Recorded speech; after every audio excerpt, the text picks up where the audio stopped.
Imagine you are one of the people that was affected by the new virus called Hantavirus. Congratulations, you're now popular.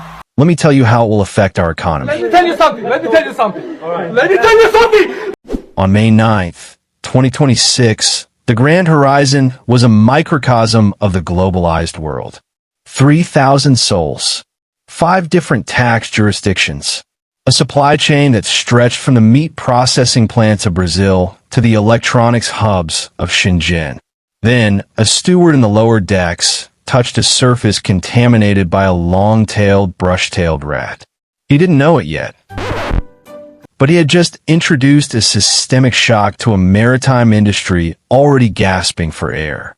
This isn't just a story about a virus.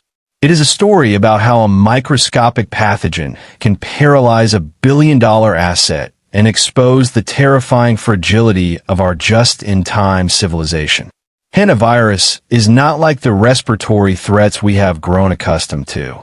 It is a hemorrhagic fever. It is brutal. It is visceral. And in the context of maritime law, it is a nightmare. Unlike a city, a ship is a closed loop.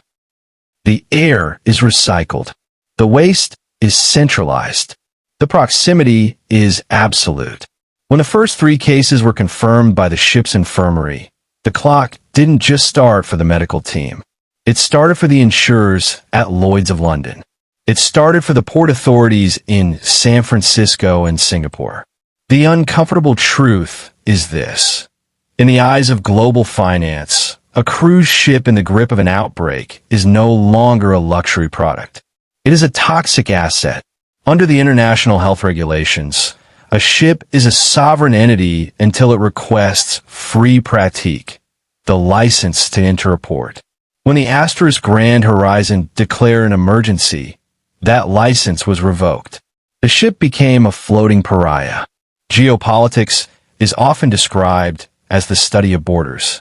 But a border is not just a line on a map. It is a filter. As the Hantavirus spread to 12 passengers, the nearest sovereign states faced a cold, macroeconomic calculation. To allow the ship to dock was to risk their own port infrastructure. If a single dock worker contracted the virus, the entire terminal would face a mandatory 14-day shutdown. In the world of maritime trade, 14 days is an eternity. A shutdown of a major port like Long Beach or Rotterdam doesn't just stop ships. It stops the flow of capital. It triggers force majeure clauses in thousands of shipping contracts. We saw the evacuation not as a humanitarian gesture, but as a desperate attempt to prevent a localized medical crisis from becoming a systemic supply chain failure. The emergency evacuation was triggered not when the first passenger died, but when the second largest port in the region threatened to block all traffic from the cruise line's parent company. Money, it seems, has a lower tolerance for fever than humans do.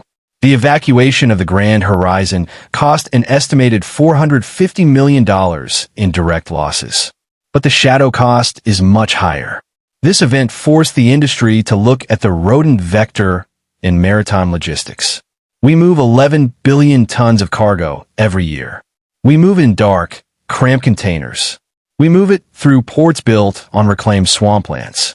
We have built a global system optimized for speed, but we have ignored the biological tax of that speed. The Hantavirus outbreak is a warning shot across the bow of the global energy and trade markets. If a virus can seize a cruise ship, it can seize a VLCC, a very large crude carrier.